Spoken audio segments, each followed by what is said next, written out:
Hello folks, welcome to Legacy IAS Academy. In this video, we will be discussing a current affair topic presented to you by your faculty, Sushma KP. So what is the topic that we will be looking into today?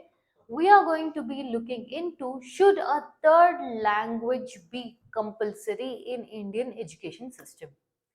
In this video, we will be looking as to why is it in use, what is the relevance of it to UPSC, that is your GS paper 2.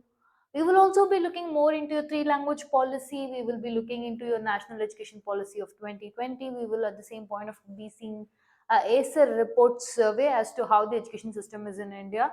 We will follow it up with your mains and your prelims questions. Alright, let's get the video started. Look at this. Should a third language be compulsory? Why is union government delaying funds under Samagra Shiksha Abhiyan to Tamil Nadu? How are these two issues interlinked? What is happening right now is what we will be discussing in the course of the video. There is a small information that I would like to convey from Legacy IAS Academy, wherein Legacy IAS Academy has started Impact 2025, which is an intensive mains practice and content training. It will be very much useful for you in your holistic preparation. More details about this is in your description box link. Please check it out. Another thing with regard to your prelims is we have started, that is Legacy IAS Academy has come up with UPSC Prelims 2025 Current Affair Compilation Series, which is specific for prelims oriented and for those who are taking the exam in 2025. Do check out that also. Alright. Now, without further ado, let's come back to the topic. Now, I say there are a lot of protests that are going on in Tamil Nadu because of your three language policy. Look at this. A section of people are even protesting in front of your Dindigul post office, and people have even blackened the Hindi words written in the Dindigul post office. Why are these people doing so much? What is the issue with three language policy? Is it really affecting the states? Will it hamper the center state relationship in the long run?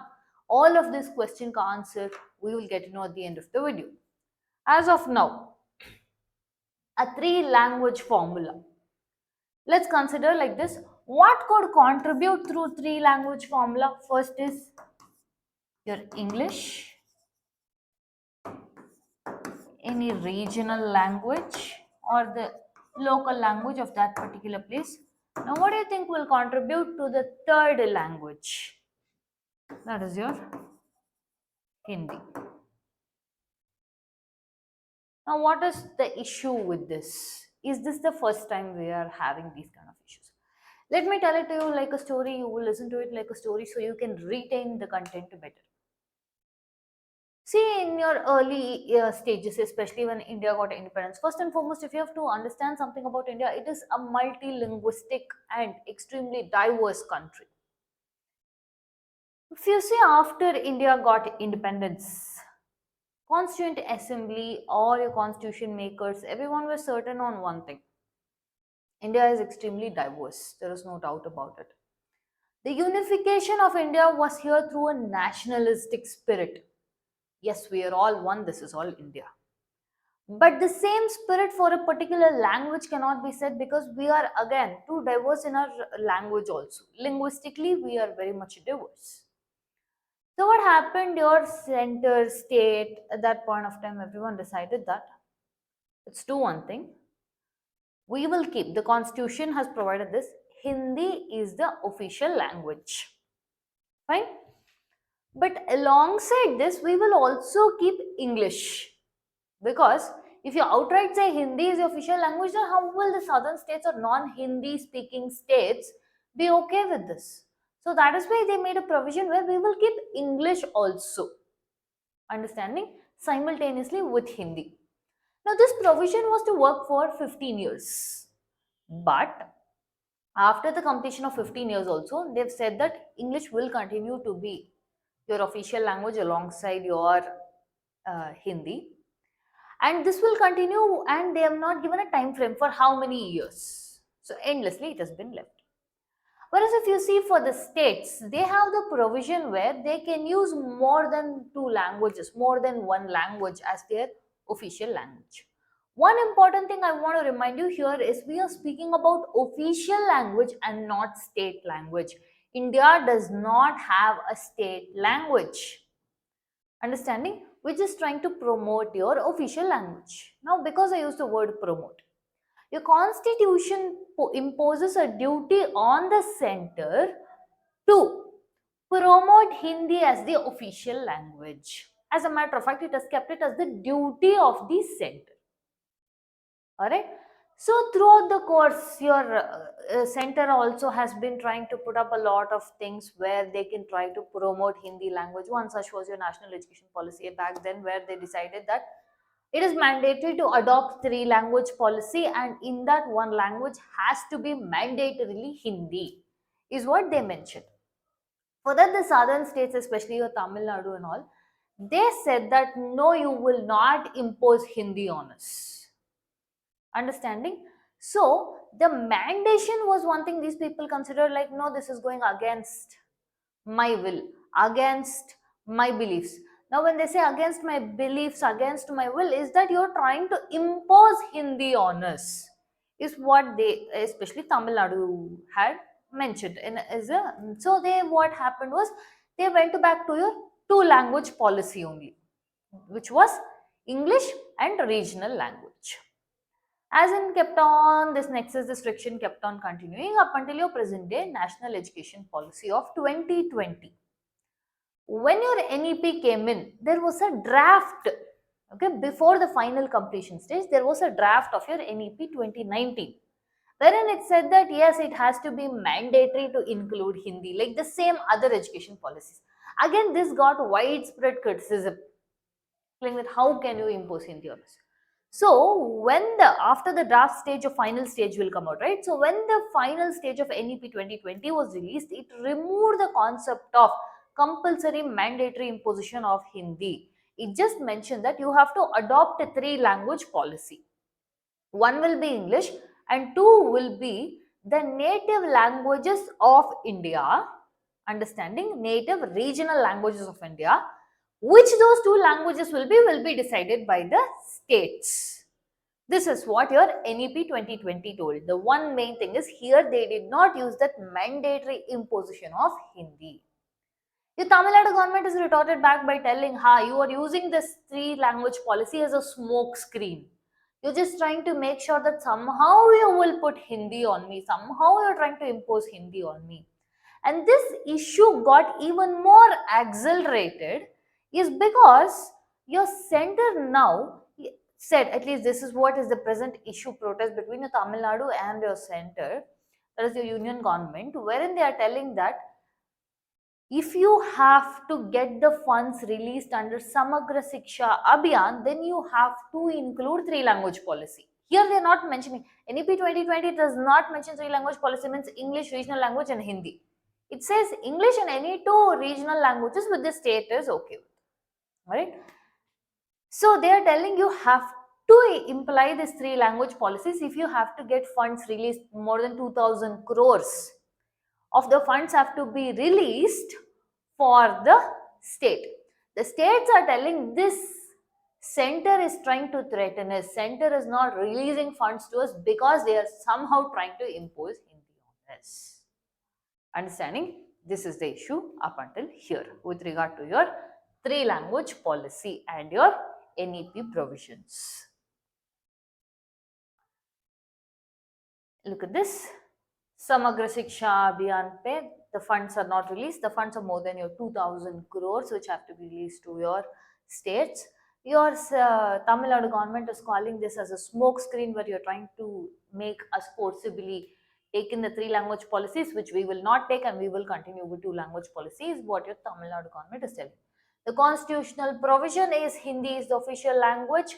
According to Official Languages Act of 1963, English was also continued alongside Hindi. Initially it was for 15 years, but later it was continued indefinitely, which means no set time period is there, and it is the duty of the union to promote the Hindi language. In your NEP of 1968, as well as official language resolution of 1968 is when they made a provision where three language policy making mandatory for following of Hindi. Again, back then also it brought in so much controversy, fights, and Tamil Nadu stuck to your two language policy. Your NEP policy, three language policy, it was slight difference from the other one where they said they did not impose Hindi, any two language choice of states they left. Now, when you look at your NEP 2020, there are very huge amount of provisions which are very much needed for your prelims. I would suggest either write this down or take a screenshot of it, whichever suits you. Okay. Next, what are the issues? What would it be so bad if we implement three language policy, or would it be a really devastating thing if at all three language policy was put in? First and foremost, to understand that, let's understand how the education system right now is performing in India. According to your survey published by your NGO Pratham, okay, the survey reads that annual status of education research, your ACER report, otherwise called as, published some shocking details about how our education system is in India right now. In year 2022, it published a survey telling that more than 60% of the students, now when I'm telling 60%, it is such a huge number, more than half, 60% of students studying in class 5, that is 5th standard, could not even properly read a second standard book. And this I am telling is 60%. Do you see the magnanimity of me constantly telling 60%? 60% is almost more than your half. Only 40% is able to read. And that too, what class 5 students are not even able to read class 2 textbooks. Which means how much of damage our foundational education is having, or how much detrimental effect it is having on our elementary education. This is one thing. Okay, probably if it will be only there in elementary education means, no, it doesn't stop there. It begins with your secondary education also. The 2023 ACER report suggests that 25% of the youth in the age group of 14 to 18 years could not read a second standard textbook. How much is it? 14 to 18 years group of people, 25% of them could not even read a second standard textbook. Now imagine if they have to read English sentences. 40% of the people could not even read English sentences. This is with respect to reading itself, means if you see the foundational mathematics, addition, subtraction, yeah, that is even more terrible. So what are we exactly trying to tell here is, it is very bad. Our education system ka performance is not up to the mark. Right now there are a lot of loopholes. Right now we are not getting the quality. We have been for very long focusing on the quantity, the dropout rate, the turnover rate. We have to get in the students, the enrollment ratio, yes, but if you look at the quality, this is the quality. The quality is deteriorating at this point of time. You telling that yes, primary education I will give education specifically in regional language, and then from secondary education onwards I will introduce third language. Now for non language speakers, that will again be a difficult thing. First thing. Second thing is, if you see the output for something you're teaching from class 1 itself, they are not able to perform well. Certainly only in secondary education you try to make them read, study, and then expect a good outcome from that. Again, you can expect how much that would be. And if you see the budgeted expenditure on education that your Ministry of Education came up with, of the entire amount spent on elementary education, your center is bearing only 15% of the expenses.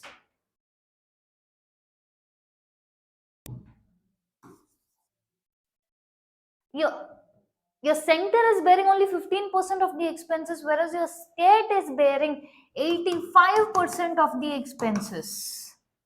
And here states have to be given more autonomy, especially with regard to your elementary education. And rather now it is not about the fact that no three language policy should not be imposed. The first thing we are trying to tell is address the loopholes presently that is there in the education system, improve the quality of the education system. Then you speak to the states about trying to inculcate a three language policy, rather than now it is becoming just a huge mixture. Political issue, economic issue, employment issue, education issue, everything is related on this single thread, and all this is becoming very much messed up more and more. Understanding? So that is about your education system. So that, now what could be the way forward?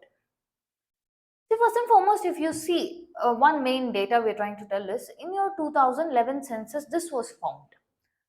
26% of India is bilingual, 7% is trilingual. Bilingual means what? No, two languages. Trilingual means three languages. Now, with increasing and rapid urbanization and in-migration within the states, if you see in urban areas, 44% of the people are bilingual, 15% of the people are trilingual.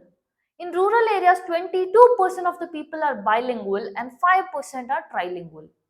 There is no dearth for the fact that India has any issues with learning more languages. India has opened to learning more languages, whether you do or not do. See the percentage, see the data is speaking to you, which means they are ready to adopt, they are ready to change, they are ready to upskill. But the main thing is address the primary issues first, then try to bring in the overall issues. That is, before you try to impose the three language policy, try to address the loopholes that is already in your education system. Once you're done with it, then gradually bring this. Understanding? Now let's look at some possible prelims questions. More than prelims question, this is a way of learning more about the content through your objective type questions. What is the primary objective of the three language formula proposed in the National Education Policy of 2020? Promote Hindi as the national language, promote multilingualism and national harmony, encourage the use of English as a link language, develop Sanskrit as a classical language. The correct answer is promote multilingualism and national harmony. Which article of the Constitution of India protects the interests of minorities and their right to conserve their language, script, and culture? Article 29, Article 30, Article 343, Article 341. The correct answer is Article 29. Okay. Next. How does the NEP 2020 proposes to implement the three language formula, and what are the concerns raised by some of the states? The policy proposes to make Hindi compulsory, which is opposed by some non-Hindi speaking states. The policy proposes to promote multilingualism, but some states are concerned about the imposition of Hindi. The policy proposes to encourage the use of regional languages, but some states are concerned about the lack of resources. The policy proposes to develop Sanskrit as a classical language, which is opposed by some states. The correct option here, and this is what makes NEP 2020 different from your all other national education policies, is the policy proposes to promote multilingualism. That is what it has said. It has not used imposition of Hindi anywhere. But some states are concerned about the imposition of Hindi. Understanding? Hope you have understood the content. If you like our channel, subscribe to our channel, hit the like button and share it along with your friends. Thank you.